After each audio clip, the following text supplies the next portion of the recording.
विष्णु जिनका नाम है, वैकुंठ जिनका धाम है, ऐसे मेरे हरि को शत शत प्रणाम है। निर्जला एकादशी की आप सभी को शुभकामनाएं। आज का video Nirjala Ekadashi special video. Nirjala Ekadashi व्रत या भीमसेनी एकादशी व्रत या पांडव एकादशी व्रत ज्येष्ठ माह के शुक्ल पक्ष की एकादशी तिथि को रखा जाता है, जो इस बार 31 मई बुधवार के दिन है। और आपको मंगलवार के दिन में चावल या चावल से बनी हुई चीज़ का प्रयोग नहीं करना है। और सभी एकादशियों में निर्जला एकादशी का व्रत सबसे अधिक महत्वपूर्ण माना गया है। निर्जला एकादशी का व्रत करने से साल में पड़ने वाली 24 एकादशियों का फल प्राप्त हो जाता है। तो आगे हम निर्जला एकादशी व्रत की कथा तथा विधि भी श्रवण करते हैं। निर्जला एकादशी के दिन सुबह जल्दी उठकर आपको ब्रह्म मुहूर्त में स्नान करना है, स्वच्छ वस्त्र पहनने हैं, भगवान के समक्ष पवित्र श्री हरि राम कृष्ण का स्नान वस्त्र, चंदन, धूप, दीप, निवेद, फल, पान, दक्षिणा आदि और उनको तुलसी दल अर्पित करना है। और अधिक से अधिक हरि नाम करना है आपको, जप विष्णु सहस्त्र नाम का जप पाठ करना है आपको। भगवान के विषय में अधिक से अधिक श्रवण करना है और अपने आप को पूर्णतः से भगवान की सेवा में समर्पित कर देना है। युधिष्ठिर जी भगवान श्री कृष्ण से कहते हैं, जनार्दन, ज्येष्ठ मास के शुक्ल पक्ष में जो एकादशी पड़ती है उसका वर्णन कीजिए। भगवान श्री कृष्ण बोले, राजन, इसका वर्णन परम धर्मात्मा सत्यवती नंदन व्यास जी करेंगे, क्योंकि ये संपूर्ण शास्त्रों के तत्वज्ञ और वेद वेदांगों के पारंगत विद्वान हैं।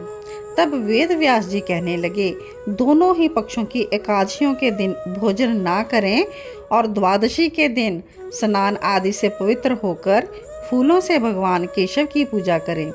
नित्य कर्म समाप्त होने के पश्चात आपको ब्राह्मणों को भोजन खिलाना है और अंत में स्वयं भोजन करना है। और जनना शौच और मरना शौच में भी एकादशी को भोजन नहीं करना चाहिए। यह सुनकर भीमसेन बोले, परम बुद्धिमान पितामह, मेरी उत्तम बात सुनिए। राजा युधिष्ठिर, माता कुंती, द्रौपदी, अर्जुन, नकुल, सहदेव ये एकादशी को कभी भी भोजन नहीं करते थे और मुझसे यही कहते थे कि भीमसेन, तुम भी एकादशी को ना खाया करो। किंतु मैं तो उन लोगों से यही कहता कि मुझसे तो भूख सहन नहीं होगी। तो वेद व्यास जी उत्तर देते हैं कि यदि तुम्हें स्वर्गलोक की प्राप्ति अभीष्ट है और नरक को दूषित समझते हो तो दोनों पक्षों की एकादशियों के दिन भोजन ना करना। भीमसेन बोले, महाबुद्धिमान पितामह, मैं आपके सामने सच्ची बात कहता हूँ, एक बार भोजन करके भी मुझसे व्रत नहीं किया जा सकता, फिर उपवास करके तो मैं कैसे रह सकता हूँ। मेरे उदर में वृक्क नामक अग्नि सदा प्रज्वलित रहती है, इसलिए मैं बहुत अधिक खाता हूँ, तभी यह शांत होती है। इसलिए महामुने, मैं वर्ष में केवल एक ही उपवास कर सकता हूँ, जिससे स्वर्ग की प्राप्ति सुलभ हो तथा जिसके करने से मैं कल्याण का भागी हो सकूं। ऐसा कोई अगर व्रत हो तो निश्चय ही बताइए, मैं उसका यथाचित रूप से पालन करूँगा।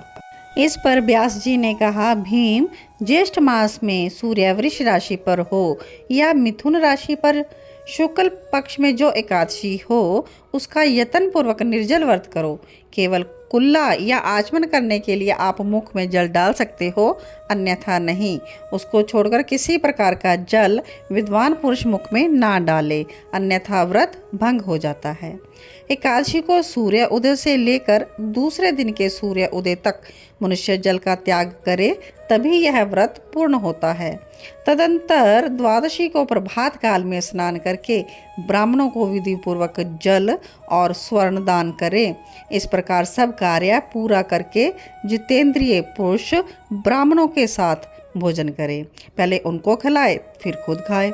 वर्ष भर में जितनी भी एकादशियां होती हैं उन सब का फल निर्जला एकादशी के सेवन से मनुष्य प्राप्त कर लेता है, इसमें आपको तनिक भी संदेह नहीं करना चाहिए। शंख, चक्र और गदा धारण करने वाले भगवान केशव ने मुझसे कहा था, यदि मानव सबको छोड़कर एकमात्र मेरी शरण में आ जाए और एकादशी को निराहार रहे तो वह सब पापों से छूट जाता है। एकादशी व्रत करने वाले पुरुष के पास विशाल काय, विकराल आकृति और काले रंग वाले दंड पाशधारी भयंकर यमदूत कभी नहीं आते।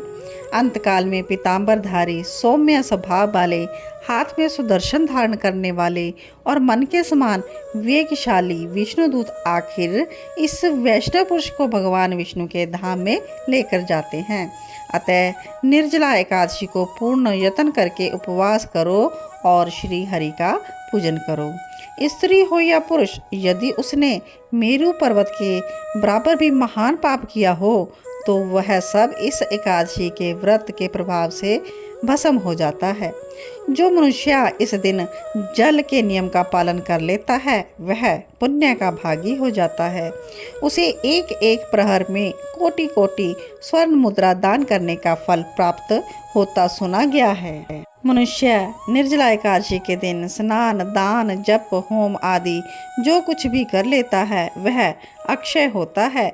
यह भगवान श्री कृष्ण का कथन है। जो मनुष्य एकादशी के दिन अन्न खाता है वह पाप का भोजन करता है। इस लोक में वह चंडाल के समान है और मरने पर भी दुर्गति को प्राप्त करता है। ज्येष्ठ के शुक्ल पक्ष में एकादशी को उपवास करके दान करेंगे तो परम पद प्राप्त होगा। जिन्होंने एकादशी को उपवास किया है वे ब्रह्म हत्यारे, श्रापी, चोर और गुरुद्रोही होने पर भी सब पातकों से मुक्त हो जाते हैं। हे कुंती नंदन, निर्जला एकादशी के दिन श्रद्धालु स्त्री पुरुषों के लिए जो विशेष दान और कर्तव्य विहित हैं उन्हें भी मैं आपसे करता हूँ, वो भी आप ध्यानपूर्वक सुनो। निर्जला एकादशी के दिन जलमय शयन करने वाले भगवान नारायण का पूजन करके आपको जलमय धेनु का दान करना चाहिए, या फिर प्रत्यक्ष धेनु या घृतमयी धेनु का भी आप दान कर सकते हैं। पर्याप्त दक्षिणा और भांति भांति के मिष्ठानों द्वारा यत्न पूर्वक ब्राह्मणों को भी संतुष्ट करना चाहिए। ऐसा करने से ब्राह्मण अवश्य संतुष्ट होते हैं और अगर वो संतुष्ट हो जाएं तो श्री हरि मोक्ष प्रदान करते हैं। जिन्होंने दान में प्रवृत्त हो श्री हरि की पूजा और रात्रि में जागरण करते हुए इस निर्जला एकादशी का व्रत किया है, उन्होंने अपने साथ बीती हुई 100 पीढ़ियों को और आने वाली पीढ़ियों को भी भगवान वासुदेव के धाम में पहुंचा दिया है। निर्जला एकादशी के दिन अन्न, वस्त्र, गो, जल, छैया, सुंदर आसन, कमंडलू या फिर आप छाता दान कर सकते हैं। जो श्रेष्ठ तथा सुपात्र ब्राह्मण को जूता दान करता है वह सोने के विमान पर बैठकर स्वर्ग लोक में जाता है। जो इस एकादशी की महिमा को भक्ति पूर्वक सुनता है या उसका वर्णन भी करता है वह भी स्वर्ग लोक में जाता है। निर्जला एकादशी के दिन आपको जल के घड़े का दान करना चाहिए। और शुक्ल पक्ष की जो एकादशी होती है इसमें आपको निर्जल व्रत भी करना है और इस दिन आपको किसी श्रेष्ठ ब्राह्मण को शक्कर के साथ जल के घड़े का दान करना चाहिए। ऐसा करने से मनुष्य भगवान विष्णु के समीप पहुंचकर आनंद का अनुभव करता है। जो इस प्रकार से इस पापनाशनी एकादशी का व्रत करता है वह सब पापों से मुक्त होकर आनंदमय पद को प्राप्त होता है। यह सुनकर भीमसेन ने भी इस शुभ एकादशी का व्रत आरंभ कर दिया। तब से यह लोक में पांडव द्वादशी एकादशी के नाम से भी विख्यात हुई। जिस प्रकार से नदियों में गंगा, प्रकाशक तत्वों में सूर्य, देवताओं में भगवान विष्णु की प्रधानता है, वैसे ही व्रतों में एकादशी व्रत की प्रधानता है। एकादशी व्रत के करने से सभी रोग दोष शांत होकर लंबी आयु, सुख, शांति और समृद्धि की प्राप्ति तो होती है, साथ ही मनुष्य जीवन का उद्देश्य भगवत प्राप्ति का वो भी सफल होता है। संसार में जीव की स्वाभाविक प्रवृत्ति भोगों की ओर रहती है, लेकिन भगवत सन्निधि के लिए भोगों से वैराग्य होना ही चाहिए। संसार के सब कार्यों को करते हुए भी कम से कम पक्ष में एक बार अपने संपूर्ण भोगों से विरक्त होकर और भगवान में ही अपना मन स्थित करके वृत्तियों के साथ भगवान चिंतन में संलग्न हो जाएं, इसी के लिए एकादशी व्रत का विधान है। तो जो निर्जला एकादशी का व्रत है यह आप किस प्रकार से कर सकते हैं निर्जल व्रत करके यानी कि बिना पानी के, या उपवास व्रत करके जिस प्रकार आप उपवास रखते हैं ऐसे, या नक्तक व्रत यानी कि दिन भर उपवास रखकर रात्रि में फल खाना, या एक भुक्त व्रत या किसी एक समय फलाहार कर लेना, तो जो बालक हैं, रोगी हैं, वो व्रत ना करें, उनको इस दिन व्रत नहीं करना चाहिए। तो बाकी सभी को निर्जला एकादशी के व्रत का विधान बताया गया है। तो आशा करती हूँ आज के वीडियो से आपको तमाम जानकारी उपलब्ध हुई होगी और आप सभी प्रभु की विशेष कृपा प्राप्त करने के लिए निर्जला एकादशी का व्रत करेंगे। ओम नमो भगवते वासुदेवाय।